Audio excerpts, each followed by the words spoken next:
Two men die, and at the exact instant when the final breath leaves their bodies, two awakenings occur. One opens his eyes in a place of absolute comfort. The other awakens in a setting of conscious and irreversible torment. It was not wealth that saved one, nor poverty that condemned the other.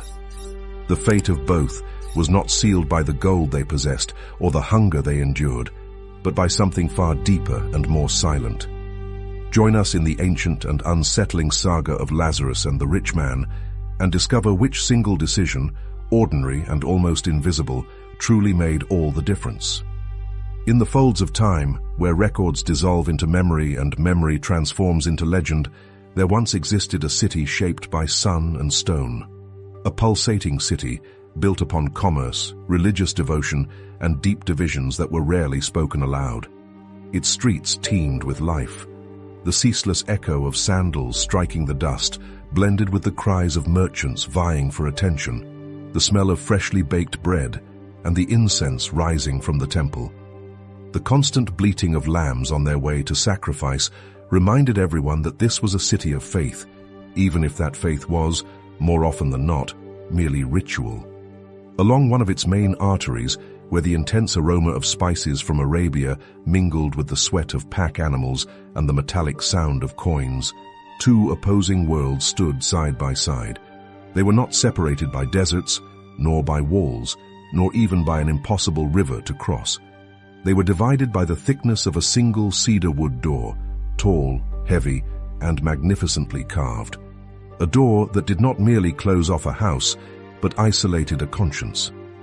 Inside lived a man to whom fortune had smiled since birth. History did not concern itself with preserving his name, for his identity was wealth itself. Let us call him Epulon, the festive one, for whom life had never refused anything. His awakening was not announced by sunlight, blocked by thick, embroidered curtains, but by the trained murmur of his servants. The first contact of his skin with the world each morning was the finest linen, brought by caravans from the distant looms of Egypt, a fabric so delicate it seemed more like mist resting upon the body. Over it, Epulon wore a tunic of deep, costly purple, a color reserved for royalty, dyed from the essence of thousands of mollusks. Every thread proclaimed power, status, and absolute disregard for cost. He did not dress out of necessity, but as affirmation. It was a daily declaration of his superiority over the common world. Polished bronze mirrors returned to him a carefully constructed image, not that of an ordinary man, but of a lesser god, an absolute sovereign within his small, closed universe. Every day of his existence was a banquet. He celebrated neither victories nor alliances nor sacred dates.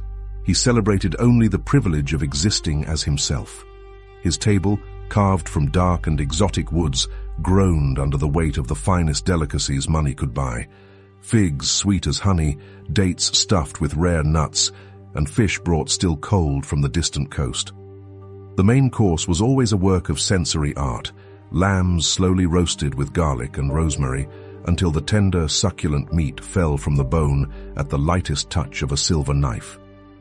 In the inner courtyard, adorned with murmuring fountains and mosaics depicting the deeds of gods and heroes, the air vibrated with music. Lyre strings, soft flutes, and discreet drums created an almost ethereal atmosphere. The carefree laughter of guests mingled with the constant clinking of silver cups, while conversations revolved around profits, properties, inheritances, and the minor scandals of others. Epulon lived enveloped in a bubble of pleasure, polished, comfortable, and perfect. A closed world, self-sufficient and completely blind, but every bubble has a limit, and the limit of his was the door. Outside, on the very threshold that separated abundance from oblivion, lay another man. To this one, history granted a name, Lazarus. His only possession was that name, and the weak, almost imperceptible breath that still resisted within his weary lungs. His body was not covered in linen, but in dust stirred up by the indifferent passing of carts. It was marked by open sores, a living map of pain, abandonment, and silence. His bed was no bed at all, but the hard, hot stone of the entrance, chosen not for comfort, but for a hope that grew more distant with each passing day. His music did not come from lyres or flutes, but from the persistent buzzing of flies drawn to his wounds. The midday sun beat down on Lazarus like a merciless hammer. There was no roof to shield him, no compassionate caress of a friendly shadow.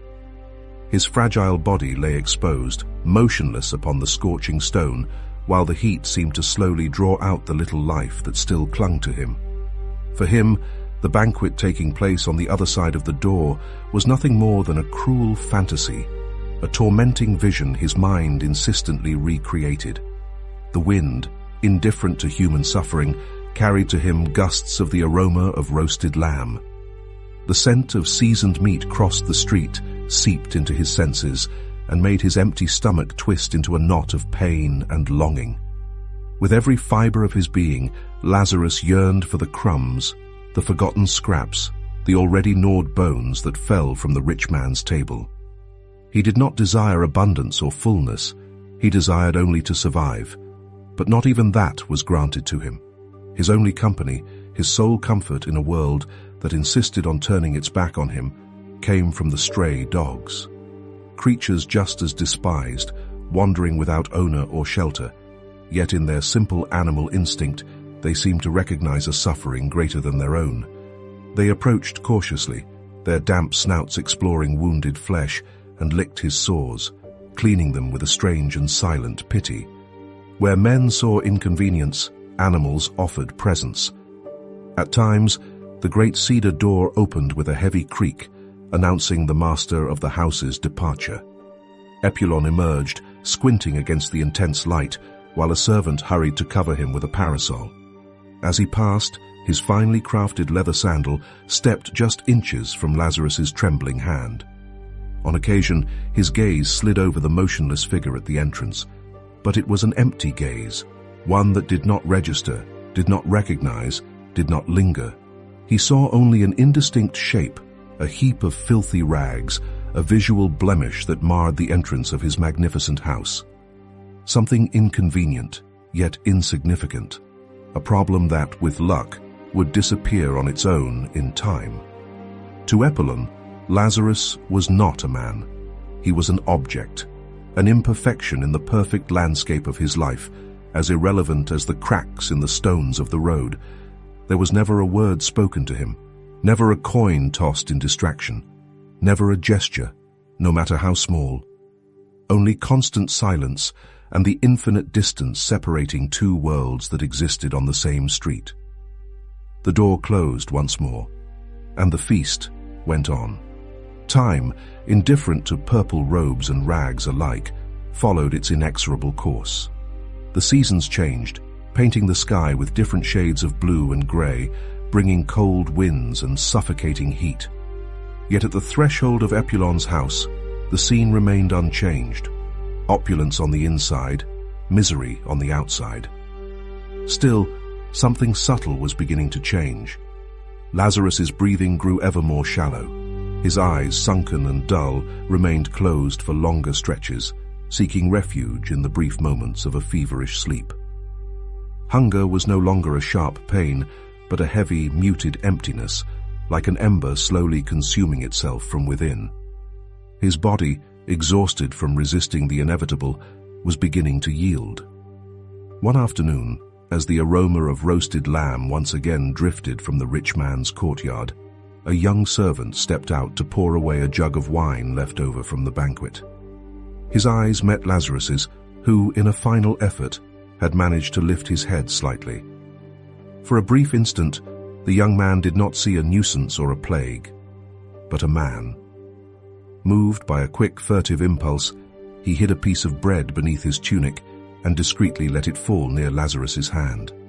But Epulon's gaze, keen when it came to discipline and control, was watching from the window.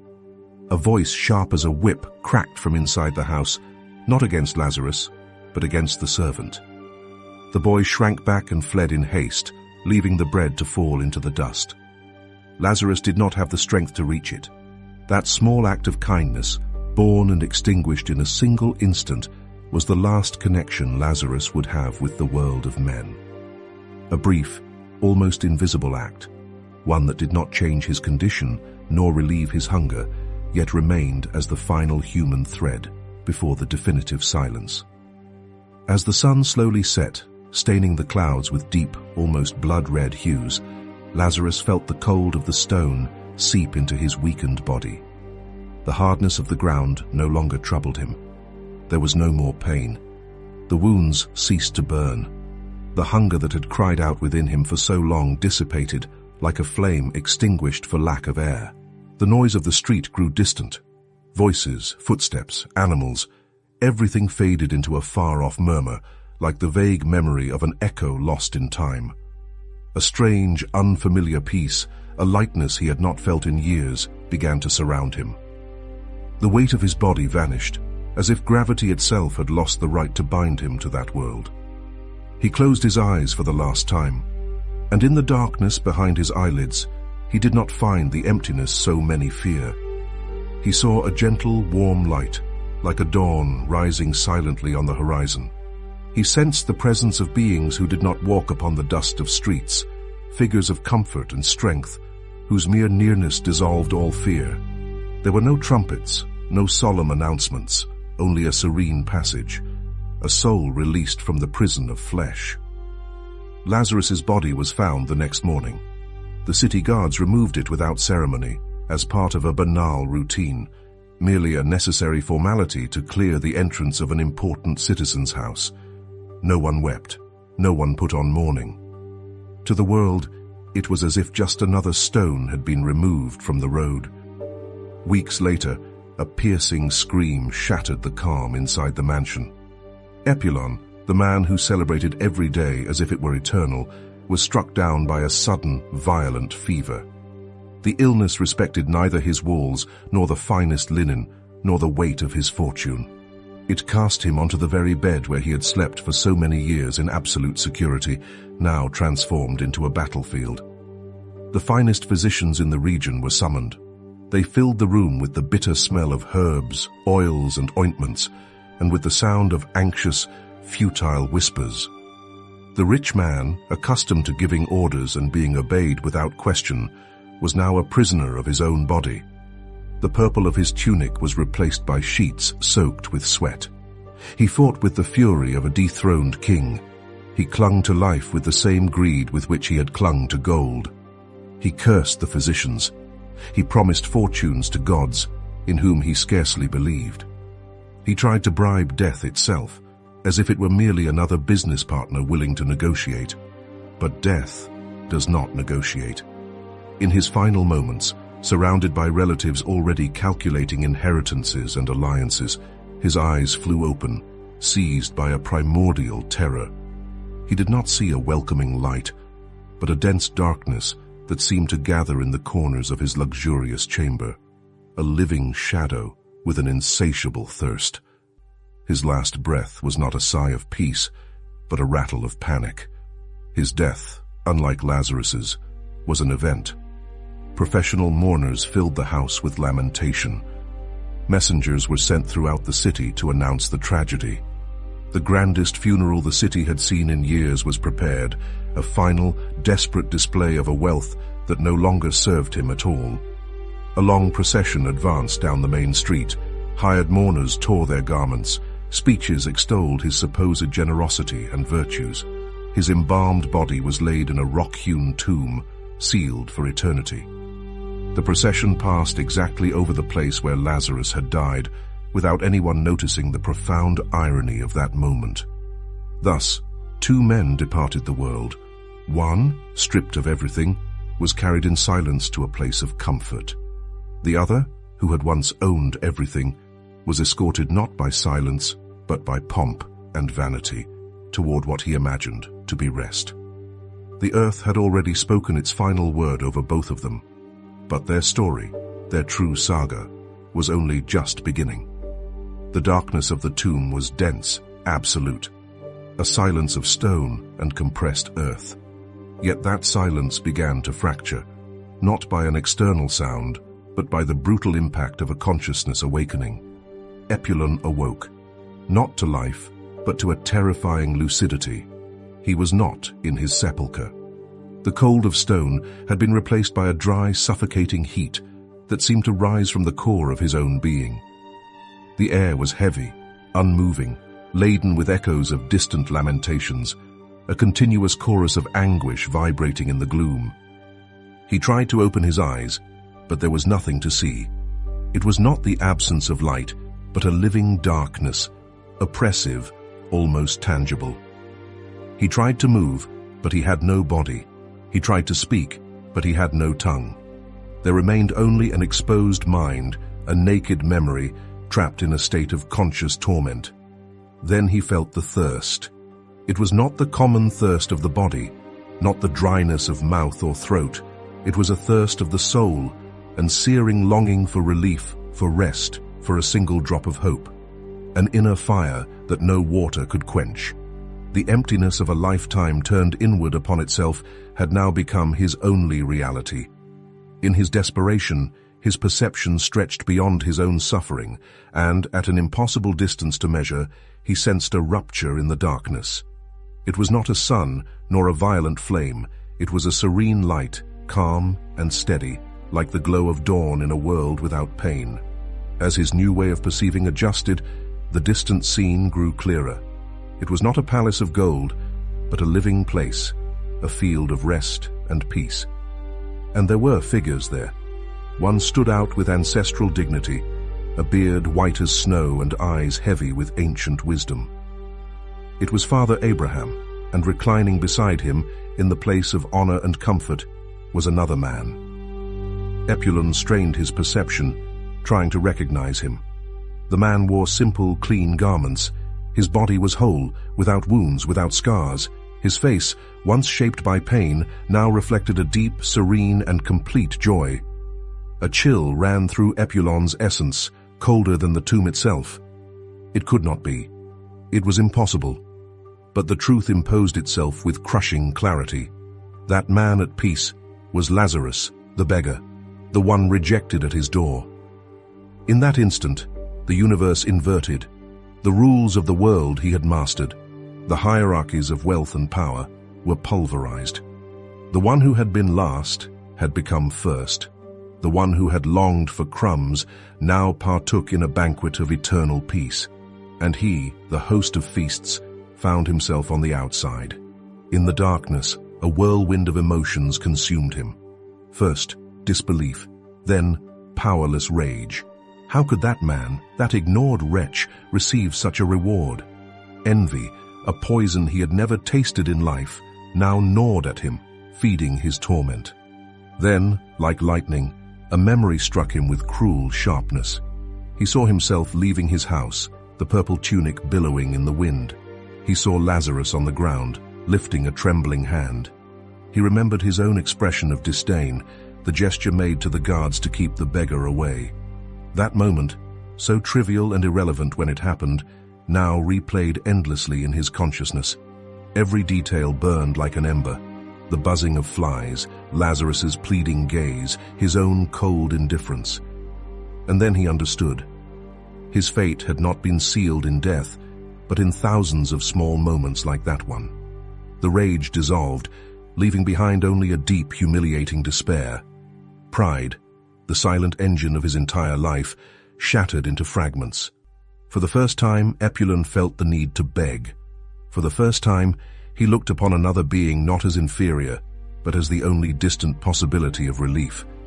He gathered every fragment of what still remained of him, every residue of his wounded consciousness, and found a voice. It was not the voice of a host, nor of a master, nor of a man accustomed to being obeyed. It was a voice he had never used in life, the voice of a true beggar.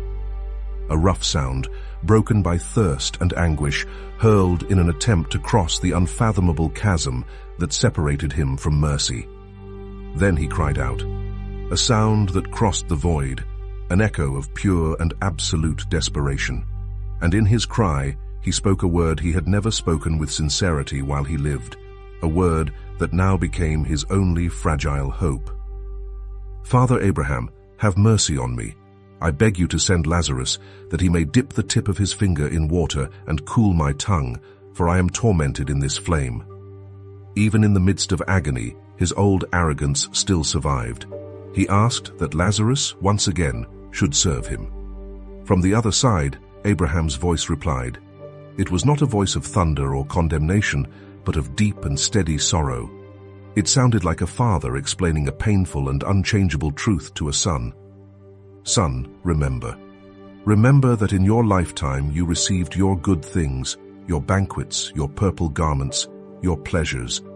And Lazarus, in the same way, received evil things, hunger, sickness, contempt. Now it is right that he is comforted here, and that you are tormented. The word remember became the very center of his suffering. His memory, once a treasury of pleasures, turned into a gallery of moral failures. Every banquet became an accusation. Every luxurious tunic, a shroud that suffocated him. Memory no longer offered refuge. It had become the flame itself.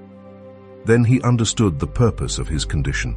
He saw the great chasm that separated them, a fracture in existence itself, an absolute void that no plea could cross. Divine justice did not reveal itself as vengeance, but as the natural harvest of the seed he himself had planted throughout his life. Defeated in his first request, a new panic seized Epulon. It was no longer only fear for himself, or perhaps it was his final form of selfishness, the desire that his lineage would not share his fate. He thought of his house. He thought of the life that continued without him. He thought of his 5 brothers, brothers who, at that very moment, might be celebrating a banquet in his memory. Men who had learned from him to love wealth and ignore the poor. Men walking, blindfolded, down the same path that had led him to ruin. With renewed urgency, he cried out again. His voice now carried a desperation that sounded almost altruistic. I beg you, Father, send Lazarus to my father's house. I have 5 brothers. Let him warn them, so that they may not also come to this place of torment. Abraham's reply came once more, patient yet unyielding. They have Moses and the prophets. Let them hear them. His voice carried a fundamental truth. Everything necessary for a righteous life had already been revealed. The warnings were written, preserved on sacred scrolls, read week after week in the synagogues. But Epulon, remembering the religious indifference of his brothers, an indifference he himself had helped to shape, insisted one last time. His argument was that of a man who had always trusted in spectacle, in the extraordinary, in what could be seen, touched, and feared. No, Father Abraham, Epulon pleaded, but if someone goes to them from the dead, then they will repent. An undeniable sign, a visible miracle, an impossible proof to dismiss. That they would believe. Abraham's sigh seemed to pass through eternity. His final answer came not as rebuke, but as the deepest and most terrible of truths, a revelation about the stubbornness of the human heart. If they do not listen to Moses and the prophets, neither will they be convinced, even if someone rises from the dead. Abraham explained that his brothers did not lack evidence, but willingness to believe. A specter from beyond would be dismissed as a nightmare, a hallucination brought on by wine, or the trick of a charlatan. They would always find a convenient explanation, any reason that would allow them to remain as they were, because to change would mean renouncing the banquets, the purple, the very life they loved. With those words, the dialogue ended. Silence fell again, heavier, more final than before. Epulon understood at last the ultimate truth. The door of mercy had not been closed by divine cruelty, but because the key, repentance, could only be used in the world he had left behind. Now, only the abyss remained. The final words of Abraham did not echo like thunder. They fell into the stillness of the hereafter, with the immovable weight of a gravestone sealing a tomb. There was nothing more to discuss. There was no possible appeal. Judgment was not a future event. It was a present condition, forged by an entire lifetime of accumulated choices. Epulon watched, paralyzed by an even deeper form of horror, as the figure of Abraham slowly turned away, not in anger, not in contempt, but with the final serenity of a season that has reached its end. And with him, Lazarus turned as well. His face was no longer directed toward the misery from which he had come, but was completely immersed in the peace that now dwelled within him. The serene light that surrounded them did not go out. It simply began to withdraw, receding across the abyss, growing ever more distant. To Epollon, it was like watching the last sun in the universe sink beyond the horizon, leaving him in a darkness deeper and more absolute than any he had ever known. Now, he was truly alone. Before, his torment had been the fire of thirst and the weight of memory. Now, added to these was the torment of knowledge. He knew that comfort existed, but it was unreachable. He knew that peace was real, but not for him. The door had not merely closed, it had vanished. The memory of his brothers was no longer a plea, but another face of his agony. He saw them with terrifying clarity. He saw their future as if it were already written, because he himself had taught them how to write it. The scene in eternity dissolved, and the focus of the story returned to the world of the living, the only place where choices still matter. In Epollon's great mansion, life went on, at least on the surface. His 5 brothers had inherited his fortune, and with it, his customs. At that moment, they were reclining in the same hall, celebrating a banquet. Wine flowed abundantly. Laughter echoed with the same emptiness. They spoke of business, of lands, of expansion. From the street below, the voice of a preacher rose, one among many who passed through the cities, speaking of justice for the poor and the judgment of God. One of the brothers made an irritated gesture and ordered the windows closed to muffle the nuisance. Outside at the door, in the very place where Lazarus had once lain, there now sat a widow, begging for alms. The servants, obeying old orders that had never been reconsidered, made sure she did not come near. They had Moses and the prophets, but they had closed their ears. Abraham's warning lingered in the air, unseen yet powerful. Even if the ghost of their own brother were to appear in the middle of the banquet, his eyes filled with the terror of the beyond, they would find a convenient explanation. They would call it indigestion, too much wine. They would offer him water, send him to bed, do anything except listen. They would seek every possible justification to avoid the one truth that truly mattered. Their lives needed to change. But their hearts, just as Epollon's had been before them, were hardened by comfort and blinded by the seductive glow of gold. The saga of Lazarus and the rich man does not end in the afterlife. It ends here, in the world of the living. It ends at the threshold of every door, in the daily decision to see or to ignore. It ends in the choice between listening to ancient wisdom or drowning it out in the constant noise of one's own feasts. Because the great abyss is not formed after death. It is dug silently, day after day, with every act of indifference, with every opportunity for mercy that is rejected. It is an abyss we dig ourselves, or one we choose to cross while there is still time.